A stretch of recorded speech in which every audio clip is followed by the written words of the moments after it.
I was in Toronto last night for the game. There was a weird feeling in the arena. It was an odd feeling, and what do you mean? Odd, like everybody felt like something is up, or odd, like they're like, we're so happy, this is weird. They were happy. It was exciting, but it didn't feel like a closeout game. No. It didn't. The best way I can describe it is this. And we'll go back to, obviously KD and everything in a second, but when Kyle Lowry missed the shot or it got blocked, right? Yeah. It was the most anticlimactic finish to an NBA Finals game with a last-second shot that I've ever seen in my entire life. And I think, now that I really kind of process it, I think that they've hit every last-second shot this playoffs. So I think the entire stadium in that moment was thinking, this is it. Well, yeah, we're just going to hit it. Yeah. I thought it was. They didn't even realize they were down. No. So when you miss that shot, usually there's like a, oh, yeah. Like everybody goes, oh, there's this that exasperated moan or whatever it is. It was silent. Yeah. It was so fucking weird. I'll tell you, it probably, because it translated on TV as well. Like, I told people, like, I've never watched a game that had no, I mean, I guess in the roundabout way had to do with the Knicks, but didn't have any Knicks rooting interest, that I went through so many fucking up and down emotions watching that shit, because it's like, at first you're like, all right, it's a formality, like Toronto's going to close it out and whatever. Yes. Then it's like, oh shit, KD might be playing, and then it's like, oh shit, he actually looks really healthy, and it's like, oh shit, he's busting their ass, and they're down 3-1. If there's any team, if there's anything more poetic to happen to end this dynasty, is them to come back 3-1, and it looked like they was about to do it. Right. Because KD was looking like he was on his way to a 40-point game. Steph was getting loose, and they were down by like double digits. Right. And then he fucking goes down, and you hope for the best, but like I felt like everybody knew immediately. Like nobody here is doctors. I thought it was a calf strain, and I was like, good, missed a couple games. Oh, let me real quickly say something. I forgot to say this in the beginning. And I'm doing this at this point of the episode right now so that Alex doesn't have to go back and re-edit stuff. But Appreciate you. This episode is actually a two-part episode. Right. Because the back half of this episode, I'm telling you guys this now, is an interview with one of the most iconic character actors in the history of television. Yeah. It is Jeremy Piven, the guy who played Ari Gold on Entourage, and a plethora of other characters he's in. We have a great long conversation about him, comedy, him losing everything because of the Me Too movement and what he's doing now. So it's very, very cool combo. Can't wait for you guys to listen to that. Great follow-up to last week too, man. Just as far as like big guests. Talk about shit, people like, getting fucked. Yeah. So that's what we doing out here. Yeah. But anyway, so keep tuning into that. But back to the finals. Yeah, man. So like, just when he got hurt, everybody's like, nobody was really concerned with the calf strain because they said he couldn't get hurt anymore. Well, that's what the doctors was telling people, right? But anybody with any fucking brain is like, yo, if you're laboring one side, something else is gonna get fucked up. If you're overcompensating, it was the same leg though, same right? leg. It was the same leg, but when he went down, that was my thinking. I'm like, oh man, he was going so hard to favor this. It's something else. But then he saw the replay and you literally see the Achilles fucking pop. See, I didn't see that until someone DM'd us. My God, So a couple things. One, addressing the booing. Yeah. The cheering or whatever. Sorry. Addressing the cheering in Toronto.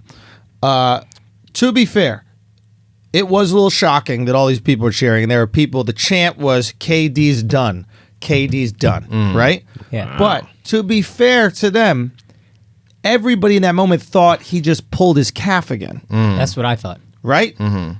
And it was all calmed down. And then when it looked like it was serious, there was this kind of somber note that took over the arena. And that's what I felt for almost the entire game. Shout out to Lowry and like Ibaka, like that. Quiet. Like everybody. yo, like no, this isn't good. Yeah, it was the right thing. But let's talk about something because we need to discuss something. This is very important. The Warriors are scum.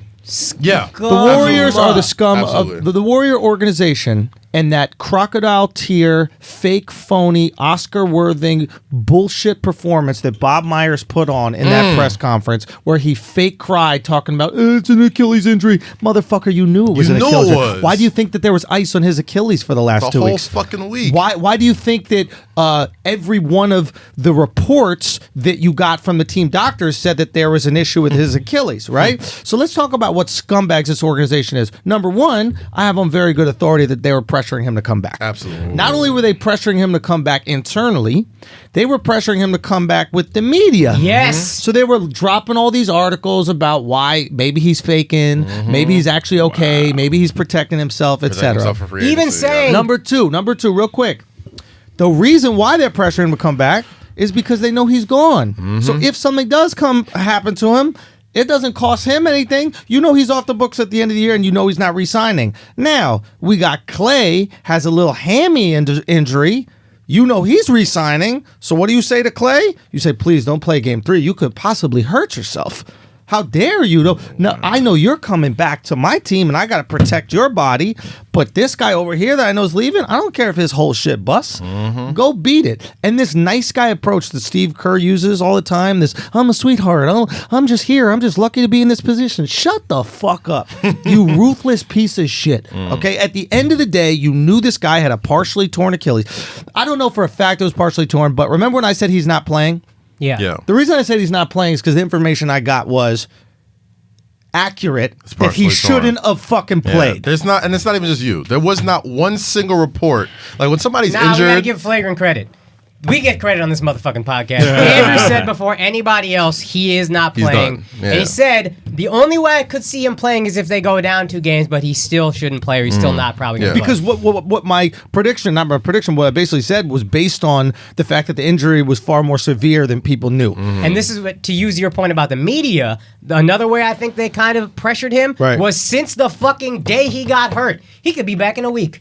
So when it goes 4 weeks and you keep saying, I think he might come back this game. He'll likely come back game 3 or game 4. Then you start looking at Katie like, what the fuck, dog? So now we have an interesting situation, and it's really interesting because of the parallel with Kawhi's last year, right? And what happened was Kawhi got injured. He didn't like the treatment that he got from his team, and him and his Uncle Dennis, basically said, hey, we're going to sit out. We have to recover, and we want to trade. We don't want to be part of this organization because you don't value my health, right? So what does the organization do when you have somebody meddling in your player's ability to play for that organization?